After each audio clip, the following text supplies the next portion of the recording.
but I'm thinking another flood isn't such a bad idea.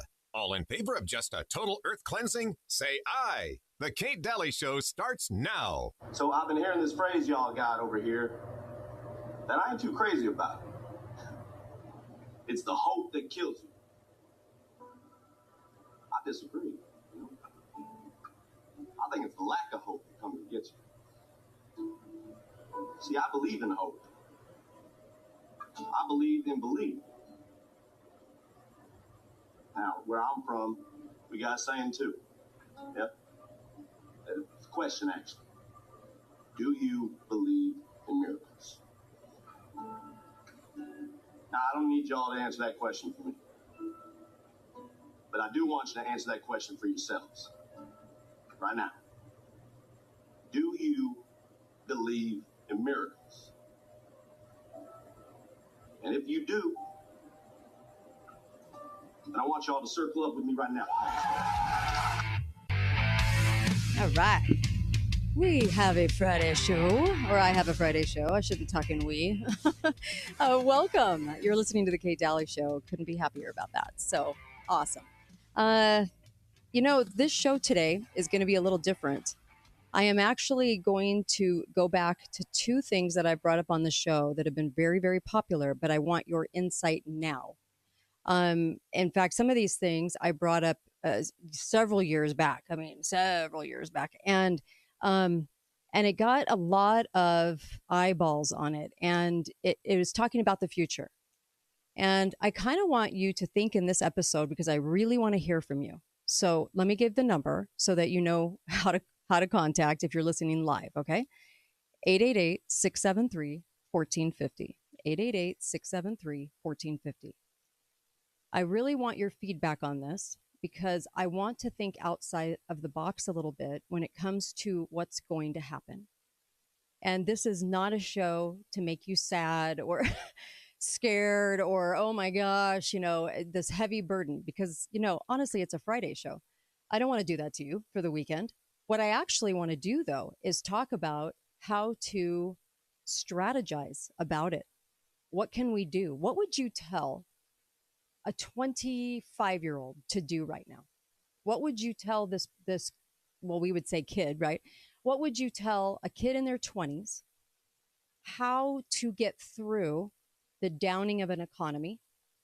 What's going to happen so that they can put themselves in a really good situation, just like, when they had the very manipulated stock market crash, which was not naturally occurring at all.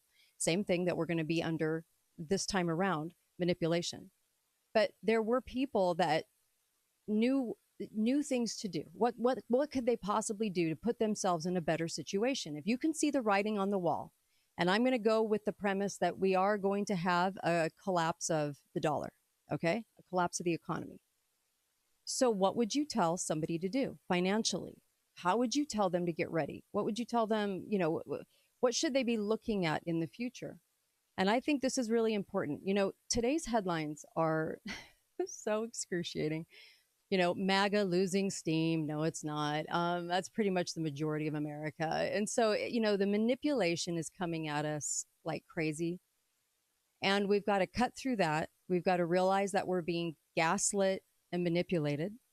And I want to know what you would tell somebody to do. And I'm going to talk about two different things from the past that we can learn from to kind of prepare you for what's coming. But I want to do it with a lot of hope in mind, because if you can think it out now and get ready and do things, then we're in a really, really good situation. Okay. Hi, caller. Welcome to the show. Go right ahead. Hello, Kate. Before I get into answering your question, I just want to say, do you know they changed the definition of dancing around a question without answering it? That used to be waffling. Yeah. And that's now called Harris Waltz. I like it. So when you're doing the Harris Waltz, that's what you're dancing around a question. I love it. No, I love it. I think it's great. Thank you. Thank you. Really appreciate it. Love it. Hi, caller. Welcome to the show. Go right ahead. Yeah, so the advice that I would give to the young people, and I do that in my business when they come in here and they're willing to talk about it, is get out of debt. Yeah. Stop getting credit cards, get out of debt. Okay. Next thing you do is start acquiring items that they can put in their hand that have tangible wealth or will be worth more in the future. So I agree. they can get gold, get silver, get silver. If you can get any type of commodity at all, start buying that stuff as soon as you can and save as much as you can. And get your money out of the regional banks. Put your money in credit unions and don't keep a lot of cash in there. You want to put your cash into tangible items. Amen. Thank you for that. Yes. I completely agree. The other thing I would add to that, and this is really important to think about for everybody, the future is going to be rental. And if we don't realize that right now, I think we're missing something really big. Rental of machinery, rental of bikes, rental of cars, rental of housing, rental of everything. I don't like where it's going. I'm not a fan of this, but I'm talking about strategy today. If you were going to game a strategy on what to do for the future and what to get into and what to look at, would you say that rental is something that you'd be looking at of anything, any hard assets? Well, I agree with you that rental is where they want us to go. Yes. But, again, you have to push back on that and try not to rent. Try to live within your means and acquire the things that you're going to use yourself. Don't rent them out. Don't put yourself in a situation where you're going to be indebted. And if you rent, you're going to be indebted to somebody else. No, I'm not talking about the person renting. If I was going to tell a 25-year-old, I would say, pick up things, buy things that you can rent out to make a living. And really, it's how do you make a living with a downed economy? What do you do? Right? Oh, I see. You're saying from an occupation. Yes. You have to get into the trades. You have to get into something where people will always need services from other people because not everyone can be an expert at doing things. So get into the trades, plumbing, electrical, carpentry, car repair, whatever it is, provide a service to people that is of value, and you will never go hungry. Amen. Thank you. I love that advice. I really do. In fact, I would go as far as to say somebody younger that can get their hands on cash, or somebody even, our age, older, whatever, to have things to rent out could be an immediate income, right?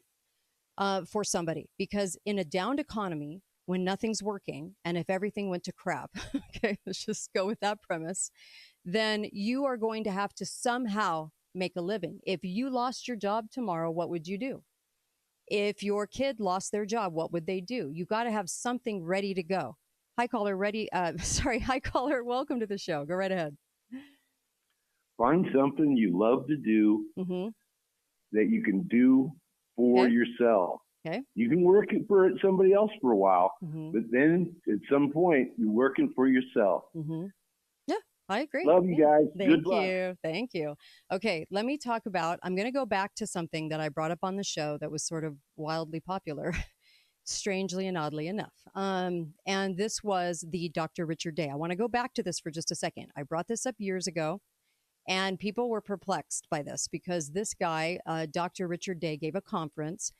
He was part of Planned Parenthood. He was kind of one of the insiders, and really was projecting all of these things that were about to happen. Now, this was said back in 1969, okay?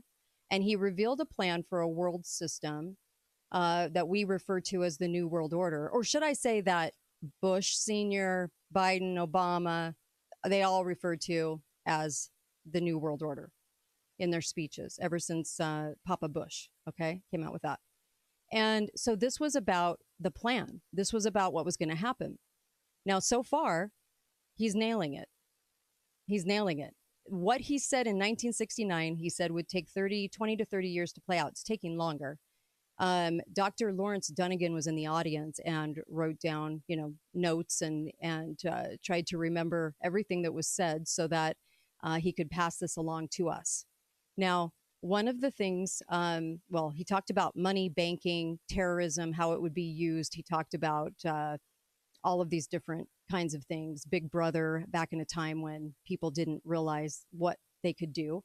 And he talked about cable TV and replacing cables, all the things they were doing to use to spy on us. Okay. He talked about housing. And he said privately owned housing would become a thing of the past. The cost of housing, financing housing, would be gradually made so high that people couldn't afford it. Now we can all relate to that, right? Okay, we're seeing it.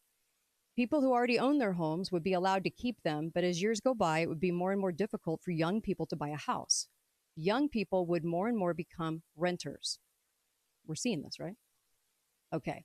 So particularly in apartments or condominiums, and I'm going to go as far as to say government housing that we're all made to pay for, forced to pay for through taxes, the stealing of taxes, the plunder of Americans. Okay. So he went on, he said the more and more unsold houses would stand vacant, people couldn't buy them, but the cost of housing would not come down. So you'd right away think that, well, the vacant house, the price would come down, the people would buy it. But there was some statement to the effect that the price would be held high, even though there were many available, so that free market places would not operate and people would not be able to buy these. And gradually more and more of the population would be forced into small apartments, which would not accommodate very many children. Then as the number of real homeowners would diminish, that would become, a minority. Homeowners would become a minority. He also talked about the fact that the homes could be taken by increased taxation or other regulations that would be detrimental to home ownership and would be acceptable to the majority. And ultimately, people would be assigned where they would live, assigned. And it would be common to have non-family members living with you. So this, by the way, of your not knowing just how far you could trust anybody. So they would do it for reasons to kind of keep that trust, the distrust level high, because somebody could snitch on you, that kind of thing. Boy, Walls would love that. He was the COVID snitch guy. Anyway, this would be all under the control of Central Housing Authority. And they would also be asking you in the census, and by the way, 1990 started, how many bedrooms do you have in your house? How many bathrooms do you have in your house? Do you have a finished game room? Looking for spaces where they might assign housing for people, maybe people that aren't even citizens. I say this because if you're looking at the future and you have opportunity right now to do some things before stuff crashes, before stuff hits the fan, how would you prepare for that if that was coming true? I mean, it already is coming true, but what if the fulfillment of the entirety of that came true? What would you do right now? And that's the question on the table for all of you. I'm also going to talk a little bit about Bosnia. I brought that up on the show before. I want to bring some things up about that. This show is all about how we get ready for what's coming. Be right back on the Kate Daly Show. I'll take your calls. Thanks for listening to The Kate Daly Show. All opinions expressed by the program participants on The Kate Daly Show are solely